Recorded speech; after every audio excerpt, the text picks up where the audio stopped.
पूरा बूथ का मॉनिटरिंग अमित शाह जी के साथ था।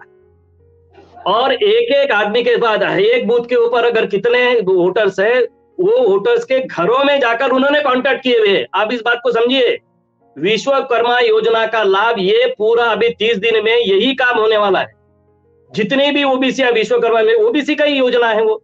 ओबीसी में पूरा काम करेगी भाजपा, और वो ऊपर से किसी को दिखेगा भी नहीं कि वो क्या काम कर रहा है। आप इस बात को ध्यान में रखिए। चुनाव इस तरह से लड़ते हैं वो लोग, छोटी सी भी छोटी उनके पास वो लूप होल्स नहीं रखते भाजपा।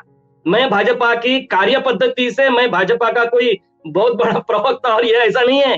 वो जिस तरह से इलेक्शन लड़ते हैं उसके ऊपर मेरा विश्वास है, और वो अलग लगते नहीं। लालू प्रसाद यादव भी इसी तरह से इलेक्शन लड़ते हैं, इसलिए उनको दोनों को ये दोनों को सहायता है। और 50-50% भी हुआ ना आप अजय यहाँ बिहार में, तो भी भाजपा फायदे में है। पिछले बार 22 सीट थी, इस बार उनकी 24 हुई, तो वो भी फायदे में रही। जी, अब आप कितना भी नीतीश का आप कह रहे हैं, आपके माथे पर चिंता की लकीरें हैं कि किसी तरीके से इंडिया अलायंस डेमोक्रेसी को सेव करने के नाम पर आपके मन में चल रहा है, इंडिया अलायंस को खड़ा कर दें। अरे नहीं हो पाएगा। आप ये बहुत शानदार विश्लेषण किया सूर्यकांत जी ने। लालू यादव को चिंता है ही नहीं कि केंद्र में कौन बन रहा है, राहुल बन रहा है कि मोदी बन रहे हैं। लालू यादव को सिर्फ और सिर्फ चिंता है अपने स्टेट में अपने बेटे को मुख्यमंत्री बनाने के लिए, और ये तभी होगा जब नीतीश कुमार कमजोर पड़ेगा। और नीतीश कुमार कमजोर कब पड़ेगा? जब केंद्र में बीजेपी मजबूत हो जाएगी, क्योंकि केंद्र में इंडिया के गठबंधन से नीतीश कुमार केंद्र में जाने वाले नहीं हैं। ये समझ में आ गया है उनको। राष्ट्रीय स्तर पे अगर नीतीश कुमार इंडिया गठबंधन के साथ रहते हैं तो उनको कुछ मिलना है नहीं।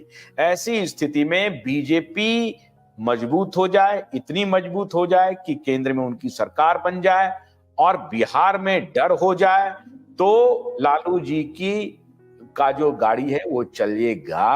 और नीतीश जब कमजोर हो जाएंगे तो नीतीश के जो विधायक हैं वो आरजेडी के शरण में जाएंगे, कुछ आएंगे या कुछ बीजेपी के शरण में जाएंगे, लेकिन ऐसी स्थिति में आरजेडी का लाभ होने वाला है। अब आप बताइए। लेकिन आप ये बताइए, तो आप तो माने ये दिखाने की कोशिश कर रहे हैं कि बिहार में जो आगे की राजनीति होगी वो बीजेपी वर्सेस आरजेडी की होगी, जेडीयू खत्म हो जाएगी। ये दिख रहा है। अगर आपको नहीं दिख रहा है तो आप आंख का इलाज कराइए। नहीं, हमें नहीं दिख रहा है ये। मैं कोई नीतीश का प्रवक्ता भी नहीं हूं, हमें नहीं दिख रहा है। लेकिन बीजेपी अगर इस ट्रैक पर जा रही है कि बीजेपी को लग रहा है कि भविष्य की राजनीति हम उसके बीच और आरजेडी के बीच है, तो मैं इस बात को भी मानने को तैयार नहीं हूं। 2024 के लोकसभा चुनाव को होने दीजिए। बीजेपी आप हमें तारीख बताइए कब मान जाएंगे, तब फिर डिस्कशन करेंगे। आप कब मानिएगा? मई के बाद? नहीं, हम कोई बीजेपी की तरह या प्राइम मिनिस्टर मोदी की तरह कोई हठधर्मी नहीं है। हमको कोई रास्ता आप दिखाइएगा तो हम मान भी जाएंगे और समझ जाएंगे, चीजों समझ में आएगा। रास्ता सूर्यकांत जी ने दिखाया ना अभी। अरे भाई देखिए, नीतीश, आप कह रहे हैं कि नीतीश कुमार नहीं प्रयास कर रहे हैं क्या? अच्छा, ईमानदारी से दिल पर हाथ रख करके बोलिए कि क्या नीतीश कुमार बीजेपी में जाने के लिए दोबारा प्रयास नहीं कर रहे हैं? दिल पर हाथ रख करके बोलिए। नहीं कर रहे हैं, नहीं कर रहे हैं। बाप रे बाप, एकदम। अच्छा, आप मुझे इसी मुद्दे पर आना है। देखिए, नीतीश कुमार चुनाव जीतने के लिए क्या प्रयास करते हैं, ये आप मुझे समझा दीजिए। चुनाव जीतने के लिए सिर्फ जोड़ तोड़ का ही काम कर रहे हैं। आप इस बात को समझिए।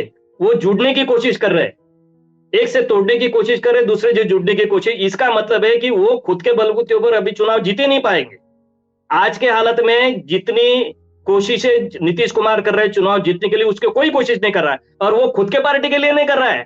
उनको ऐसा लगता है कि मेरा वोट बैंक मेरे पास अभी पक्का है, मैं उसको ये वोट बैंक में इनके इधर उधर कर दूं तो मेरा जम जाएगा।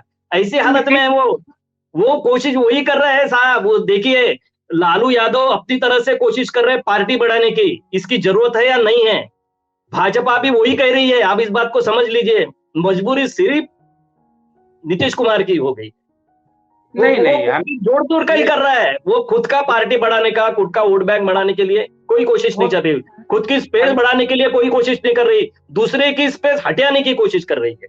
आज के ऐसी स्थिति जो पहले 10 साल पहले जो भाजपा करती थी ना, उनको स्पेस बढ़ाने के लिए नीतीश कुमार की मदद लेते थे, वो आज वही काम नीतीश कुमार को करने लग रहा है। ऐसी स्थिति हो गई है, उल्टा पड़ गया है पासा। अब ये तो हो सकता है, ये मैंने मेरी समझ में नहीं आ रहा है ये जो भी चीजें आप बता रहे हैं, लेकिन ये हमें नहीं लगता इसमें कोई खेल हो रहा है। अब हो सकता है ये आपकी दृष्टि वहां तक, अखिलेश जी को मालूम सब है, लेकिन यहाँ पर नहीं बोलेंगे। नो मालूम सब है, निष्ठा इनकी इंडिया अलायंस के साथ। देखिए, जब भी नीतीश कुमार के माने जेडीयू को जो भी 18, 12, 15, 16, 17, 20, 22 सीटें आती रही, उनका वोट बैंक जो है ना, उनका व्यक्तिगत जातिगत वोट बैंक न के बराबर है। 2 से 3% वोट है बिहार में। लेकिन ये सत्य है कि ओबीसी और ईबीसी का वोट जेडीयू को मिलता रहा जातीय आधार पर। मैं ये कह रहा हूं कि जातीय आधार हर राज्यों में, हर जिले में, हर पार्टी के भीतर जातीय आधार पर ही वोट लिए जाते हैं। बीजेपी के पास बिहार में अभी ऐसा कौन सा फैक्टर है कि जो पिछले चुनाव में उसको 20, 22, 23 सीटें मिल गई थी, आगामी चुनाव में फिर उसको 23 सीटें मिलेगी? ऐसा कौन सा नेता है वहां पर? बीजेपी के पास बिहार, मैं नीतीश की राजनीति को खत्म मानता हूं कि चलिए नीतीश अपने भी जाएंगे, पार्टी को भी ले जाएंगे, चलिए इस बात को भी मैं मान लिया। बीजेपी के पास बिहार में ऐसा कौन नेता है जो पार्टी को 20, 22, 24 सीट दिला देगा? एक नेता का नाम बताइए, तब मैं उसका। आप भी अखिलेश जी कमाल कर रहे हैं। बीजेपी को किसी नेता की तलाश नहीं कर रही है, ना तो स्टेट इलेक्शन में, ना नहीं जनरल इलेक्शन में। अरे मध्य प्रदेश में नेता रहते हुए उनको पूरा हटा करके 5-7 केंद्र से पैराटूब करा करके संदेश दिया पब्लिक में, जो एंटी इनकम्बेंसी थी शिवराज की, उसको उन्होंने धोया। राजस्थान में कोई चेहरा नहीं, छत्तीसगढ़ में कोई चेहरा नहीं। बीजेपी को काहे का जरूरत है चेहरा का? एक चेहरा काफी है। ये आप ये जो बोल रहे हैं ना, मध्य प्रदेश, राजस्थान, छत्तीसगढ़, फलाना फलाना, वो और राज्य बिहार नहीं है। ये ध्यान रखिए, इस बात को आप भी जानते हैं। बिहार की पॉलिटिक्स जो है ना, बड़ी दूसरे ट्रैक पर जाती है।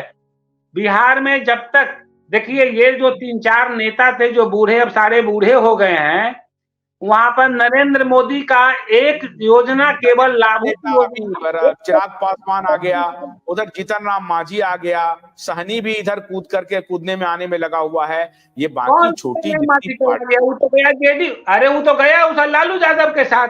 वो कौन बता दिया आपको? तो कल पलटे। जीतन राम मांझी की बात मैं कह रहा हूँ, जीतन राम मांझी लालू के साथ चले गए। अरे वो कल परसों ही, मैं बता रहा हूं, कल परसों तो कसम खाया है कि इसको प्राइम मिनिस्टर बनाना है, नीतीश कुमार को। कहां की बात करते, किसका नाम लेते हैं? जैसा नीतीश कुमार है वैसा जीतन राम मांझी है। चलिए ठीक है, कोई बात नहीं है। तो आज हम इस डिबेट को खत्म करते हैं।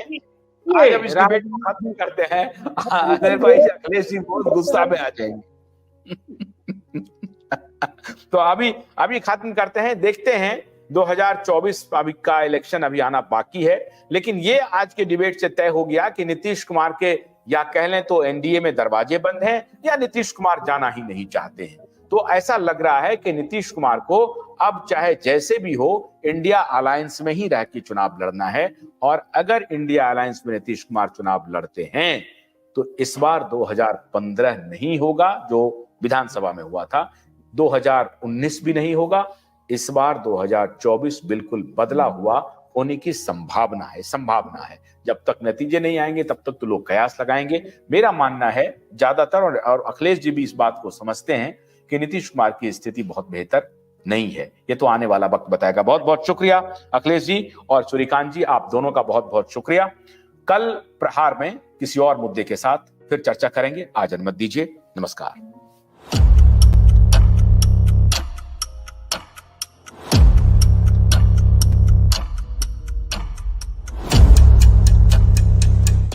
भोलानाथ का ब्रश कटर एक बैटरी से चलने वाली मशीन है जिसका चार्जिंग समय 3.5 घंटे है। इसे हम 6 से 8 घंटे बिना रुके चला सकते हैं। एक बार चार्ज करने पर ये 16,000 स्क्वायर फीट गेहूं, चावल, बजरा, जोवर के खेत काट सकता है, जबकि इसी कार्य को पेट्रोल ब्रश कटर 1,000 रुपए पेट्रोल का खर्चा करता है।